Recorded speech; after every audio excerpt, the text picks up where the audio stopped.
Hey y'all, I'm your host Gabrielle. And I'm Alan. Welcome to the Eerie Touch, where every week we dive into all things murder, mystery, and paranormal. We've all dealt with a breakup at some point, whether it be romantic relationships or friendships that come to an end. As rough as it may be, rejection is just a part of life. When I was younger, I can remember my mom telling me that you could be the juiciest peach in the world and there would still be someone who wanted an apple. Now, did that help my heartache throughout the years? No. But as I've grown older, it helped me understand rejection better than I did when I was a freshman in high school. And for most of us, we learn to cope and move on. But for some, all it does is make them see red. A tale of a 19-year-old who wasn't just the pretty girl. She was the smart one too. When she falls into the arms of a handsome 28-year-old attorney, she initially thinks she's found her happily ever after. However, when that relationship starts to disintegrate, so does her mind. She'll do anything and everything to keep him by her side because if she can't have him, then no one can. This is the story of Ryan Poston and Shayna Hubers. Ryan Poston was born on December 30th of 1982 in Fort Mitchell, Kentucky, to Lisa Carter and Jay Poston. Ryan was raised in a loving, supportive atmosphere, and when his parents divorced, that was something that didn't seem to change. At a young age, his mother remarried to Peter Carter, and if anything, Ryan gained a second dad. Peter always looked at Ryan as his own son. Now, he lived primarily with his mother and Peter, but he saw and spoke to his biological father, Jay, as much as possible and as much as he wanted. Jay just lived right down the road from them, and their families kind of merged. They shared holidays, birthdays, and everything together. Lisa, Peter, and Jay had a good relationship, which blossomed a good co-parenting relationship. Later on in life, Ryan even had his name changed to Ryan Carter Poston as a tribute to his stepdad. Ryan had always had a kind heart, and it would eventually lead into his career choice. He had 3 younger sisters, Allison, Catherine, and Elizabeth Carter, who he just adored. He was a loving and protective older brother who was always there for them and wanted to be there for them. The family was close-knit for sure. I mean, his younger sisters looked at his biological dad as Uncle Jay. So they were close. Mm-hmm. So it should come as no surprise when Lisa decides to move the family across seas that Jay was heartbroken. Oh, I'd say I'd miss my kids too. I mean, I miss Haley and she's just a couple hours away.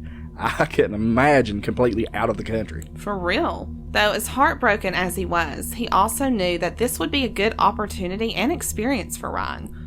With that being said, the family moved to travel across the world. Ryan attended International School Manila, which is a private, non-profit, non-sectarian school in the Philippines. For his high school years, he attended the International School of Geneva in Switzerland, before coming back to the U.S. to later attend the Indiana University, where he triple majored in history, geography, and political science. Wow, that's a pretty striking background. It really is. His family was wealthy, so to an extent, Ryan had the stepping stones to success from the beginning. Aside from all of that, Ryan was just very intelligent and bright. His heart never changed.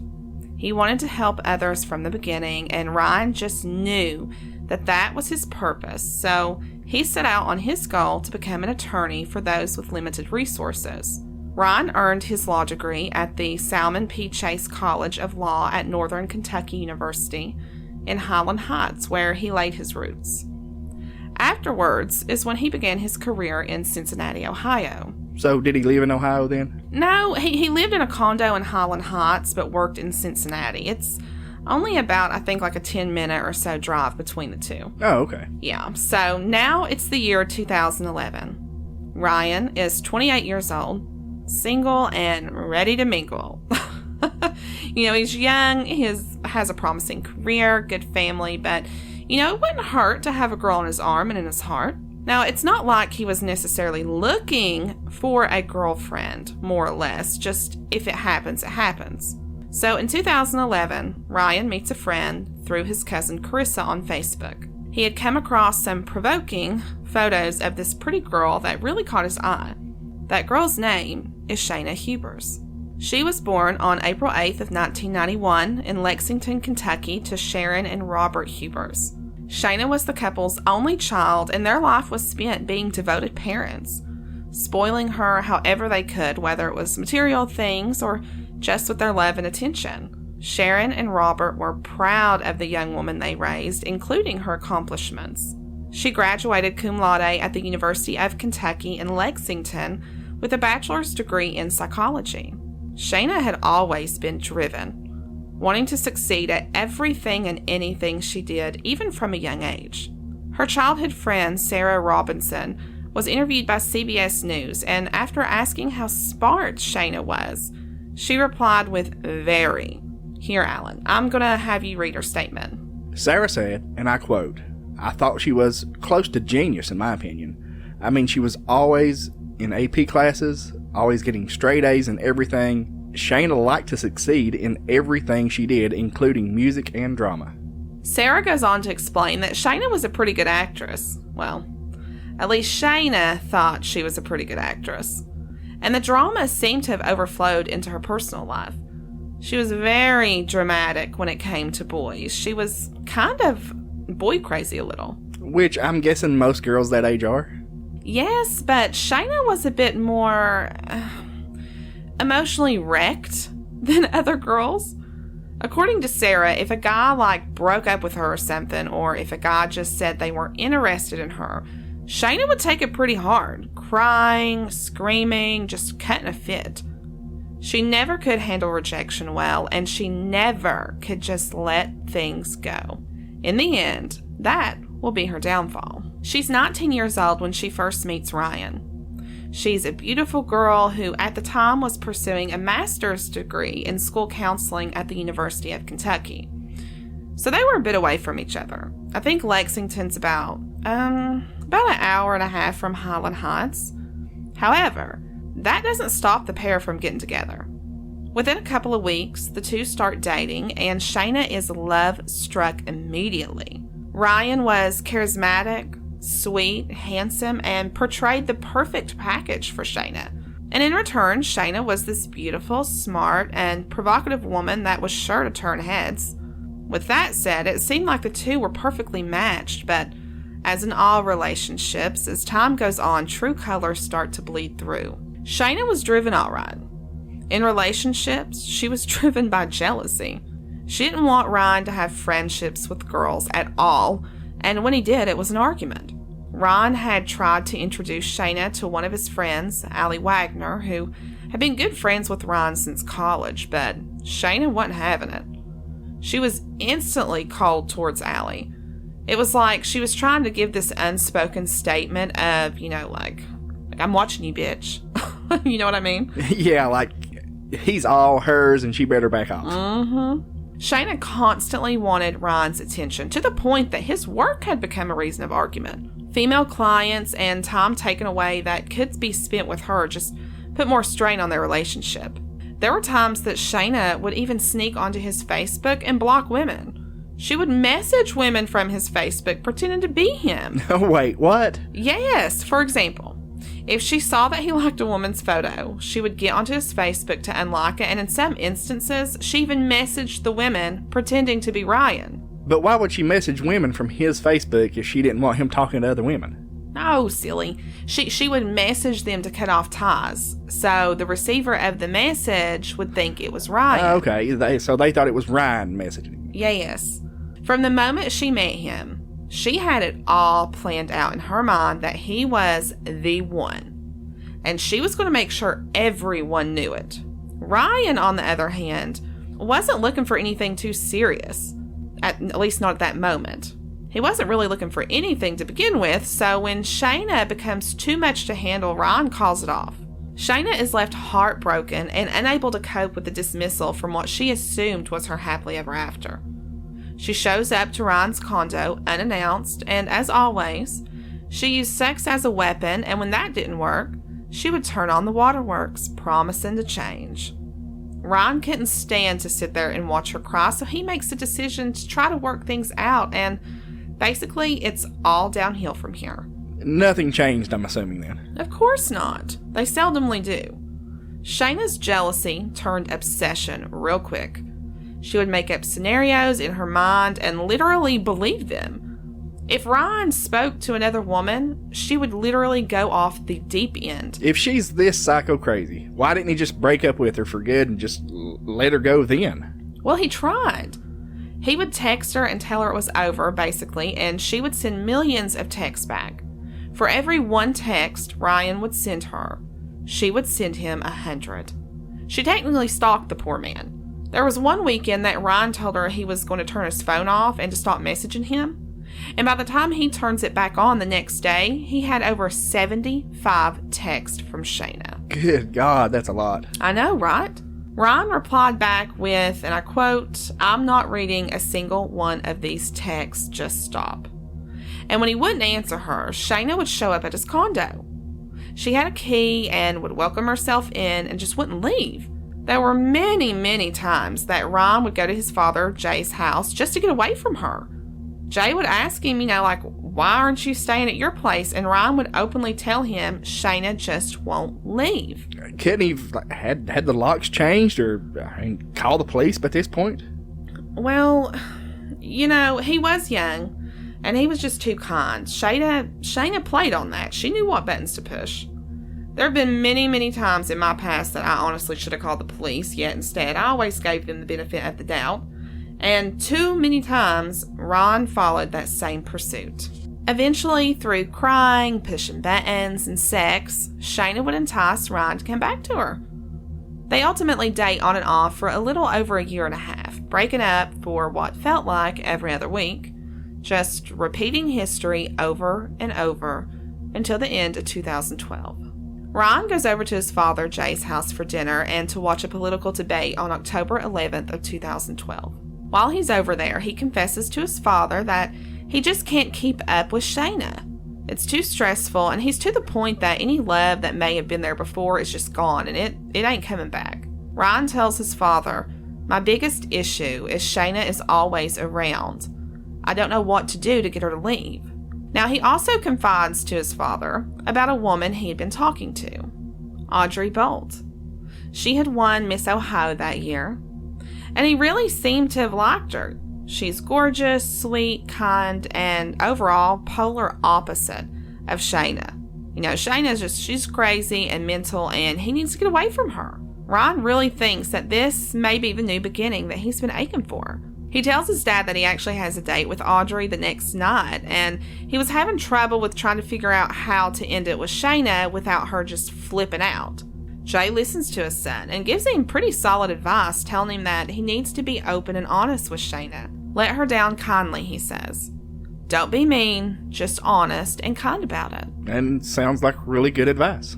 Yes, very good advice. He leaves his father's house with the mindset of doing exactly what his daddy told him to do. He was finally going to set himself free from the hell Shayna had been putting him through for almost 2 years now. Unbeknownst to him, though, this would be the last time Jay would ever hear from his son. It's the evening of October 12th, 2012. An older couple that lived below Ryan's condo had just got home around 8:30 p.m. They hear a woman crying on the deck of Ryan's condo above. She's weeping, and she goes on weeping for about 10 minutes before they hear this woman walk back inside. Around 8:50, they hear these two loud noises that they first assume is fireworks. It isn't until they hear that noise 4 more times that they realize that it isn't fireworks. It's gunshots. And the woman upstairs is Shayna Hubers. And just from her call to 911, the whole thing starts off pretty bizarre. We're going to go ahead and play the full 911 call for y'all. 911. Ma'am, I killed my boyfriend in self-defense. Okay, where are you at? I'm at 12 Meadow Lane, Highland Heights, Kentucky. 41076. Okay, 12 Meadow Lane. Are you in a house or an apartment there? It's an apartment. It's apartment suite 10. Is it Meadow, anything else? Meadow View or something? No, 12 Meadow Lane. Ma'am, I killed him in self-defense. Okay. Tell me again what unit you're in. It's not showing in my computer. It's 10. It's unit 10. Okay, you're 12 Meadow Lane, unit number 10. Okay, hold on. What did you kill him with? A gun, a loaded gun in the house. Tell me where the gun is right now. The gun is in the house. Where at, though, ma'am? Tell me where it's at. I laid it on the bookshelf. Where at? Laying on a shelf? On the bookshelf. Where are you? I'm standing about 10 feet from his dead body. Okay, are you sure that he is dead? He's dead, ma'am. He's completely dead. Okay. And how long ago did you shoot him? I don't know, 10 or 15 minutes, not even that long. 10 or 15 minutes ago? Yeah.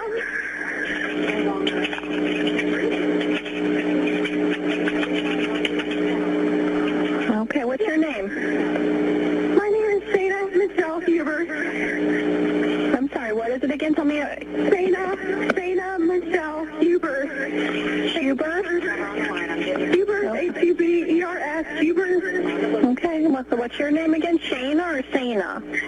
Shayna, S-H-A-Y-N-A. All right, Shayna, I'm just having a hard time hearing you. Okay, all right. You're going to stay on line. Listen, you're going to stay on the line with me, okay? Because this is what we're going to do. The officers are going to want me to stay on the line with you, so when they get there, they're going to want to know where that gun is, and we want you to get out safely too, okay? Okay, are they going to arrest me? Ma'am, I don't know what they'll do. We're going to send them out. I'm going to stay on the line with you, okay? I mean, I'm not a murderer, ma'am. I just killed him. What happened exactly? What happened? He beat me and turned me out of the house. He did?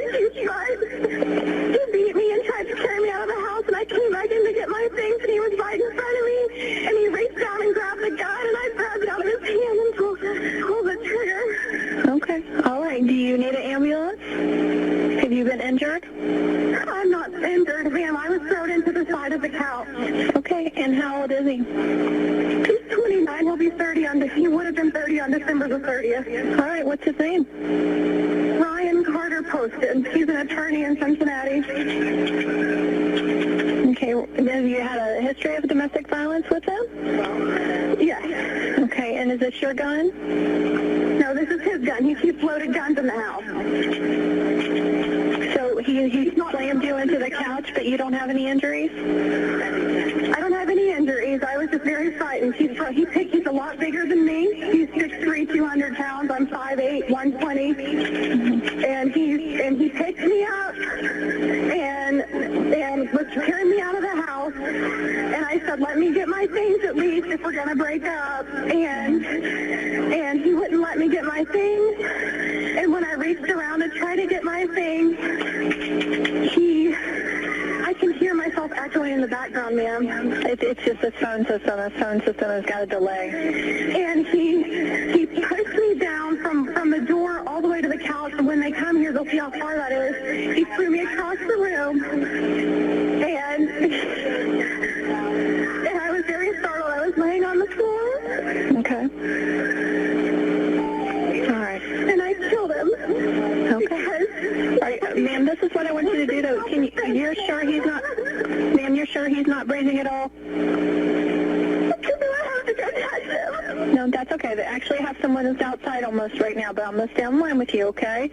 When they tell me to, when they tell me to, what I'm going to tell you to do is walk to the door with your hands up because we want you to come out safely, okay? So that's why I'm staying on the line with you. Ma'am, I'm just a dispatcher. I'm nothing but a dispatcher, so I can't tell you. My job is to keep you on line, make sure my officers get there safely and nothing happens to them, okay? Ma'am, and then because he was twitching and I knew he was going to die anyway, and he was making funny noises, I shot him a couple more times just to kill him because I knew he would have been.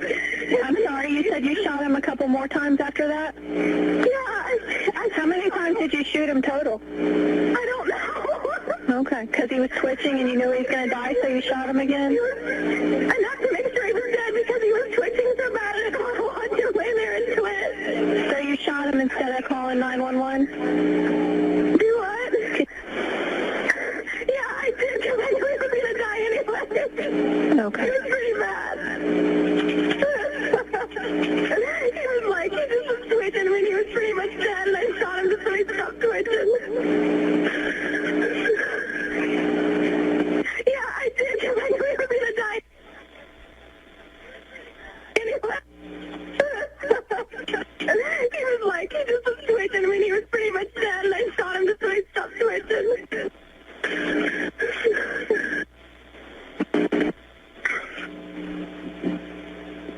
Can you see out front of your apartment at all? I can't see out front. I can see to the back, but not the front.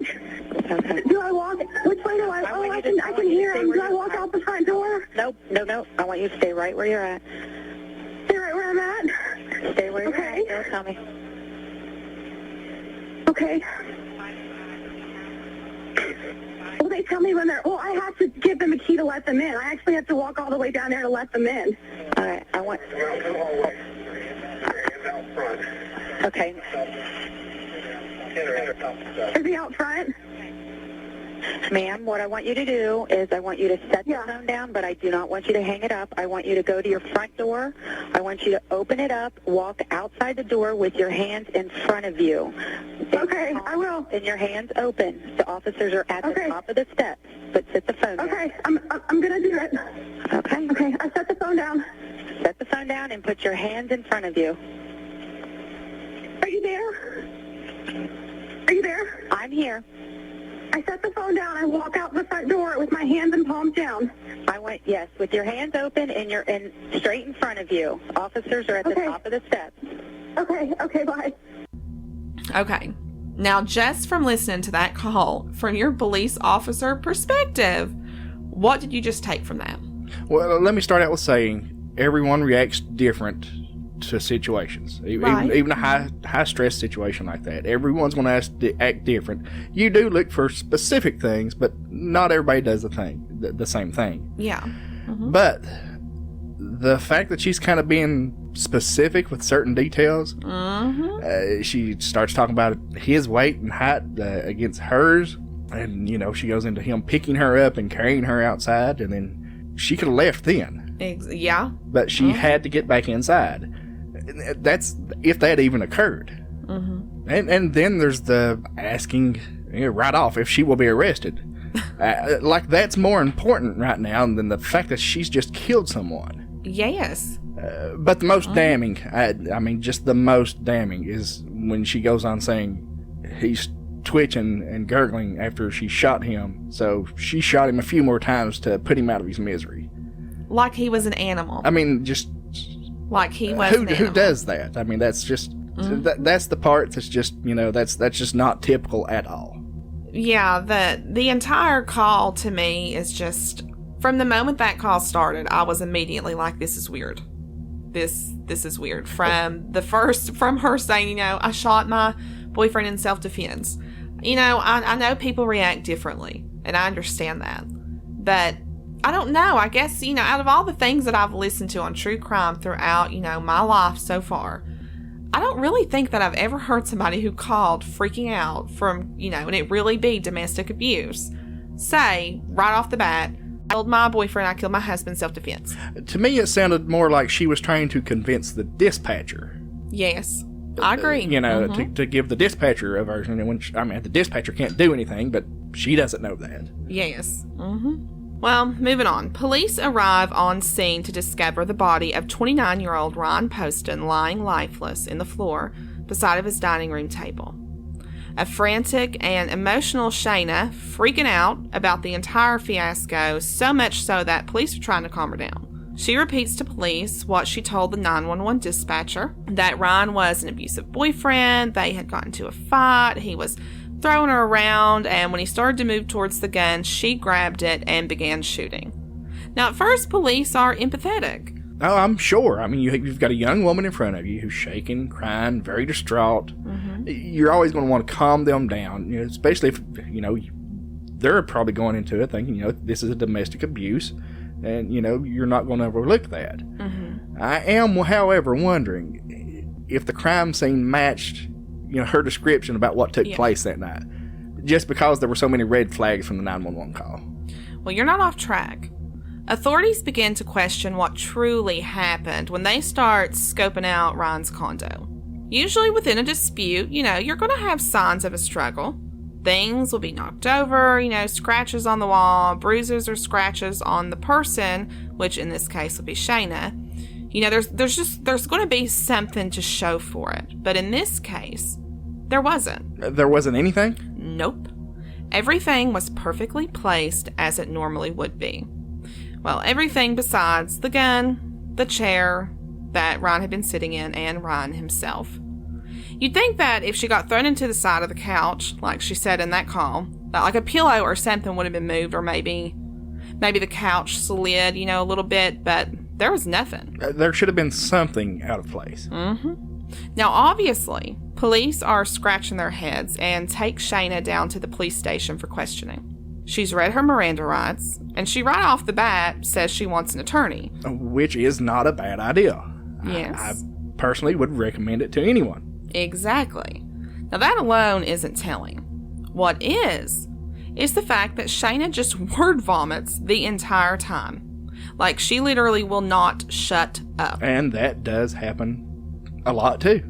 Does it? Even after reading their Miranda rights and, telling them, okay, we're not going to ask you any more questions, they continue to talk and talk and talk. Well, that's exactly what she did. I mean, you had officers walking in and out just because she just kept repeating herself and going off on wild tangents about herself.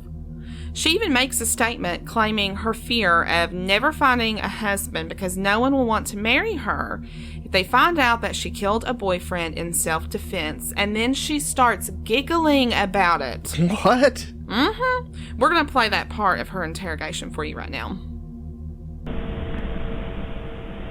I don't know if anyone will ever want to marry me if they know that I killed a boyfriend in self-defense. Now that is a huge red flag. And investigators are thinking the same thing. Not only does she make that stupid statement, but when she has the room to herself, she can be seen in that video surveillance of the room dancing, singing, laughing, all the while saying, and I quote, "I did it. Yes, I did it. I killed him. I can't believe I did that." Tell me that's not damning. Like, for real. Even if we're not in the room with you, we're still watching you. The moment you walk into the police station, now you're being recorded. You would think, as smart as she supposedly was, that she'd have known that. Honestly, from what I've gathered researching this case, I'm under the assumption that Shayna is solely book smart. With the evidence, or lack thereof, to back up Shayna's claim and her overwhelming word vomit, she's taken into custody and arrested for the murder of Ryan Poston. Shayna is given a $5 million bond. Now, throughout this whole thing, not only do I feel awful for Ryan's parents, but I also feel so bad for Shayna's mom. Sharon wholeheartedly believes her daughter, and I can't say that I blame her. Well, at least I understand why. Sharon and Shayna were very close, and for the most part, she told her mother everything. And yet, nothing at all. There was this one time, when she was spending the night with Ryan, that she called her mom in the middle of the night to have her drive the hour and a half to just be with her because she was upset over a dispute that she had had with Ryan earlier. Now, if that doesn't scream motherly love, I don't know what does. Sharon tells authorities that Shayna had mentioned that her and Ryan got into heated arguments, that they broke up all the time, and said that he was cheating, etc. So basically, told her mom that he was toxic. Exactly. But someone like Shayna isn't going to tell her mother the complete truth. She needs someone on her side, and of course she's going to paint herself in a good light. Of course. Needless to say, Sharon was heartbroken that she couldn't make Shayna's bail. Therefore, Shayna was kept in the Campbell County Jail until her trial began on April 13, 2015, 2.5 years after the incident. Prosecutors paint a telling picture for the jury of what they believe happened that night. They say Ryan more than likely followed his dad's advice and broke up with Shayna. They believe that she knew that this time it would be for good. She probably, had already found out about his date with Miss Ohio and she was seeing red. She walked out onto his deck crying, trying to figure out what she was going to do or how she was going to get him to change his mind. And it's then when she decides that if she can't have him, no one can. Ryan had a little collection of guns. Most in the country do. She walks back inside the condo, grabs his own gun, and shoots him twice in the head. An expert in bloodstain patterns conclude that Ryan was sitting down when those first 2 shots were fired. He falls out of that dining room chair and begins twitching, so she shoots him 4 more times. Not because she just couldn't stand to see him like that, but because she was full of rage and jealousy. She was a woman out for revenge. The defense obviously keeps with this whole battered wife syndrome. They tell the jury that Ryan was a playboy, that he was hot-headed and vain. He pulled at Shayna's strings in an attempt to break her down, just to build her back up the way he wanted. They say he wasn't just physically abusive, but that he was emotionally too. He would call her fat, tell her she was an ugly bitch, etc. Just these horrible things. But prosecutors were quick to come back with 100,000 texts. That's right, 100,000 text messages between the two. They tell the jury that most of those messages are from Shayna. Like we said earlier, for every text he sent Shayna, she sent 100. They claim she's a narcissist who couldn't handle rejection, never could. In July of 2011, someone had actually sent Ryan photos of Shayna with a man in Lexington when she had lied and told Ryan that she was going to be in Indianapolis. He once again tried to break it off back then at that point, saying, and I quote, "You need a lot more validation and affection from men than I can give you." So she wasn't even faithful to begin with. No, she wasn't. She had sent texts to another friend claiming that she was dating this other guy and that she didn't know what to do. She said to her friend, on one hand, with this other guy, she sees a future. And on the other hand, with Ryan, she sees a man who will never love her as much as she loves him. See, why didn't she just end it with Ryan? I mean, right then, if she was in love with somebody else. I think someone like Shayna doesn't know what love is, honestly. Anyways, within these texts, they find a conversation from the day he was murdered between the two where Shayna was trying to gain sympathy from Ryan. She told him that her mother had to take her to the hospital and that doctors were putting her on medicine for hypertension because her chest had started hurting. Her Google search that day showed her Googling what types of medicine you would take for that, and in reality, her mother never took her to the hospital that day. I mean, Shayna was with her mom, but they had went shopping at Dillard's and went to Bob Evans for lunch. All the while, she was Googling heart symptoms. But one of the most damning texts were from Shayna to one of her close friends before a date with Ryan. Here, I'll let you read it. "When I go to the shooting range with Ryan tonight, I want to turn around and shoot him and kill him and play like it was an accident." Like, are you dumb? Like, you know that she had to have known that they were going to look at her messages and that they were going to not be good. Yeah, I don't know what was going through her head. Actually, I don't know what went through her head this entire relationship. Apparently, no one does. What they do know is that she isn't this battered woman she so effortlessly claims to be. A jury ultimately found her guilty and sentenced her to 40 years with no parole for at least 34 of those years. There's this picture online, which we'll have on our website, of Shayna looking back at her parents in the courtroom after her verdict was read. And she's crying and looks so surprised that no one believed her. Like, you just have to see this picture, people. And I'm sure she probably was surprised. Mm-hmm. Oh, me too. I mean, it's almost like she couldn't believe it. Like, she honestly thought she would get away with this murder. Which I feel is a common mistake for a lot of murderers. Everyone always thinks they can get away with it until you're sitting in that courtroom losing your battle of innocence. Mm-hmm. But Shayna actually ends up getting a second chance that will bite her in the tail. Her attorney files for a mistrial after discovering that someone on her jury had a felony conviction in the past. Now, I don't understand, like, why is that such a big deal? That someone on the jury has a felony conviction? Yes. Anyone with a felony conviction is not allowed to serve on a jury. But why? It's just one of the rights that you lose when you're convicted of a felony. Oh. The more you know. Well, Shayna soon realizes that she should have just let it go. In her second trial, she has a totally different defense attorney, and he takes a very promiscuous and daring turn on the whole thing. He brings up that Ryan never could make Shayna orgasm. Wow, that's a bold strategy, Cotton. Yep. that he would tell her that she wasn't a woman and would just take out all of this frustration on her because of it. The defense this time attempts to put on a show of how their sex life was the root of their problems on his part.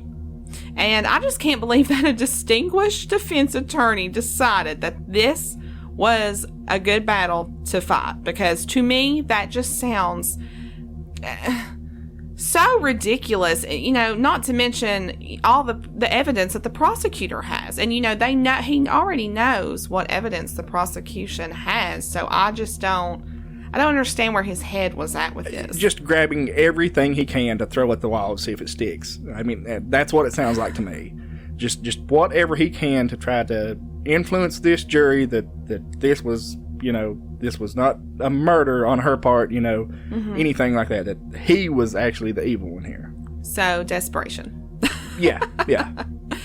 Well, the prosecutors once again come back with texts to shut down that theory. As I was thinking that they would. Mm-hmm. She had sent numerous texts to her friends throughout her relationship with Ryan, talking about how sex with him was the best sex she had ever had. She goes on talking about, getting off and all of these wild things that they did in bed. It was just like everything her defense tried to hold up, prosecutors would shut it right back down. Her second trial comes to an end, and that jury comes back with their verdict. Guilty. Life without parole. Oh, wow. So she probably should have just left it alone. Mm-hmm. She most definitely should have.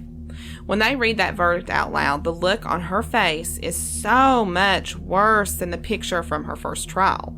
She is just, I don't know. That second picture just looks like she's completely in shock. But it seems Ryan's family finally got the justice they deserved. However, it can never bring Ryan back. His family will forever have a void in their heart that will never be filled. A son, a brother, and a best friend was taken. A young man who will never be able to get married, have kids, live the life that he so rightfully deserved. Shayna Hubers not only ruined the Poston's life that night, she ruined her mother's too. A woman who will forever have the heartache of knowing she will never see her daughter out from behind bars again. All of this because one woman couldn't have her cake and eat it too. Again, I'm your host, Gabrielle. And I'm Alan. We'll talk next week. You can find our reference photos and source materials for each episode on our website, theeerietouch.com. You can listen to this podcast on every platform imaginable. Be sure to follow us on Facebook and Instagram for new leads and updates. And we would really love it if you could leave us a 5-star review wherever you listen to your podcast on. It could really help us out.